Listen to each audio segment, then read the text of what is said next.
Average 2000 3000 1000 প্রত্যেক দিন আসবে, কিন্তু শসাটা এখন একটু নষ্ট হয়ে গেছে। আপনার যারা হইলো এই আমার জাত বাদে যারা হাইব্রিড করেছে তাদের থেকে আমার এখন বর্তমানে হেভি উন্নত। 20 লাগে কম, সার লাগে কম, স্প্রে করা লাগে কম।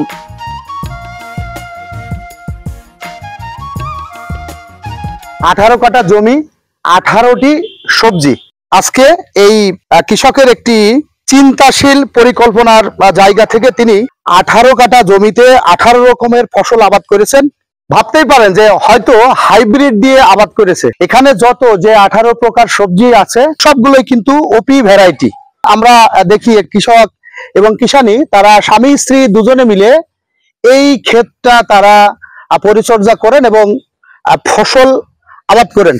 আমরা আজকে তার কাছ থেকে, এই কৃষকের কাছ থেকে জানবো যে কেন তিনি এইরকম একটা সুন্দর পরিকল্পনা নিয়ে এখানে আসলেন, তার সাকসেসটা কি, তার ভবিষ্যৎ পরিকল্পনা কি, এবং হাইব্রিড ফসল এবং ওপি যে জাত অর্থাৎ দেশি 12 মাসি যে জাত সেই জাত আর এই জাতের পার্থক্য কি, তিনি হাইব্রিড করে কি লাভবান হয়েছেন না দেশি 12 মাসি জাত আবাদ করে লাভবান হচ্ছেন, তার বিস্তারিত জানবো আমাদের আবুল কালাম কালু ভাইয়ের কাছ থেকে। প্রত্যেক দিন মনে করেন আমার এভারেজ দেখা যাচ্ছে বই থেকে 1500-2000 টাকা প্রত্যেক দিন আমার হলে এখানে আসে। আমি আমার ফ্যামিলি দুইজন আমরা এখানে সবজি আবাদ করি, সবসময় থাকি। মুনিসিপালিটিও কিছু নি, দেখা যাচ্ছে গরিব মানুষ, আমরা তো অন্য জায়গায় আমাদের জমি জায়গা নেই, এই জমিটা লিজ নি রাস্তার সাইডে এই 18 রকম আবাদ করি প্রত্যেক দিন। ওই পাইকারি বই দিয়ে আমি সেল দিই, আমি বাজারে যাইনি, মাল সকালবেলা কাটি দিই, ওরা নিচে যায়, আমি ধরেন আমার নিজের কাজ করি সংসারে। এই যে আপনার এই যতটি ফসল করেছে আপনার এই যে দেশি 12 মাসি এই শসা আর আপনার এই যে বোল্ডার হলো উজ্জা আর এই বরবটি, এই তিনটিতে আপনার নর্মালি আমার সব থেকে ভালো পয়সা আসে। কারণ হলে প্রত্যেক দিন এভারেজ 2000 3000 1000 প্রত্যেক দিন আসবে, কিন্তু শসাটা এখন একটু নষ্ট হয়ে গেছে, মানে বয়স হয়ে গেছে। কিন্তু বোল্ডার উজ্জা আর বরবটি এই দুটো জিনিস আমার খুব ভালো পয়সা। 12 মাসে জাত আমি আগে ধরেন 30 বছর আবাদ করি, 30 বছরের ভেতরে দেখা যাচ্ছে বিভিন্ন জাত বিভিন্ন জায়গাতে নিতাম। পরে শুনলাম যে 12 মাসে জাতটা খুব ভালো, 12 মাস জাত সবসময় ধরে, এই জন্যই রোদ বাতাস বা ঝড় বৃষ্টিতে নষ্ট হয় কম। সেই কারণে আমি এডি তৈরি করি। এখন কিছু বীজ আবিষ্কার করি, বীজের থেকে লোক চাষিকে দিই, চাষি কিছু নিয়ে হয়তো অনেক লোক এই আবাদে ভালো হয়েছে আমাকে বলে না ভাই আপনার এই আবাদটা ভালো।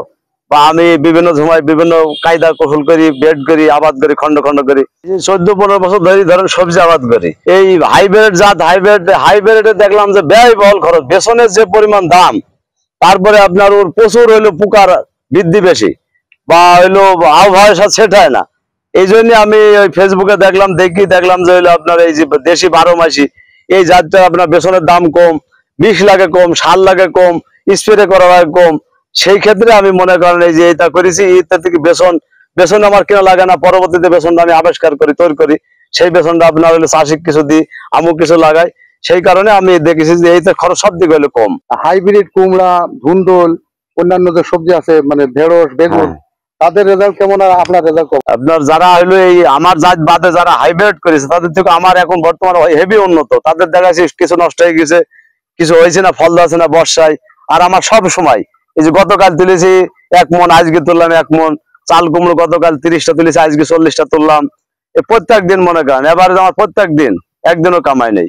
এইভাবে আমি তৈরি করছি, আর কিছু এই বীজ তৈরি করার জন্য আলাদা নাই গেছি। উনি এখানে 18 কাঠা জমিতে মোট 18টি সবজি করছে, এবং সবচেয়ে মজার ব্যাপার হচ্ছে সেটা হচ্ছে উনি এখানে হাইব্রিড না করে সব ওপি ভ্যারাইটি করছে, এবং 18 কাঠা জমিতে 18 রকমের সবজি করার কারণে যদি কোনো বৈরী আবহাওয়া আসে, প্রতিকূলতা আসে, সব একসাথে সব ক্ষেত মারা যাবে না, কোনো না কোনো ক্ষেত্রে তার 2-1টা ফসল বা একাধিক ফসল থেকেই যাবে।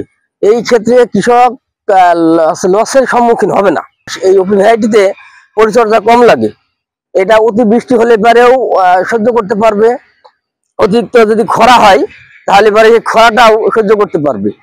আর উনি এখানে সেক্স ফ্রোমেন ফাঁদের মাধ্যমে পোকা নিধন করছে, এতে পরিবেশ বান্ধব, স্বাস্থ্যসম্মত, সতেজ, তরতাজা সবজি পাওয়া যাচ্ছে। তা আমাদের কৃষির জন্য খুবই একটি সফলতম একটা প্রযুক্তি, এবং আমাদের জন্য কালু ভাই একটা মডেল এবং অনুপ্রেরণা হতে পারে।